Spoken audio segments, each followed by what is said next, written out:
One of the rules that we also know as humans, so without gender difference, is that we have to study very hard and then we have to work very hard and then we have to retire.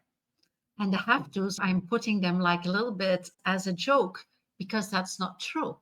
It's simply Right. not true. We can study as long as we want. We know now that there's brain plasticity and that we can learn forever, maybe in different ways and maybe a little bit slower, but we have the capacity to learn all the time. We can work whenever we want. We don't have to stop working. We don't have to stop being relevant when we're 60 or 65 because governments have decided.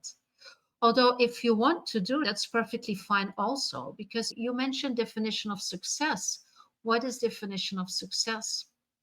I remember when I had my recruitment business, I was some of the at that time it was the big six. Now it's the big four. But so one of those big, large consultancies wanted to take over my company because something's happened in the Belgian branch and they wanted to take over my company. And I said no, not immediately, but I said no. And they said, "Whoa, how can you say no to an offer like this? You would Mm. belong to."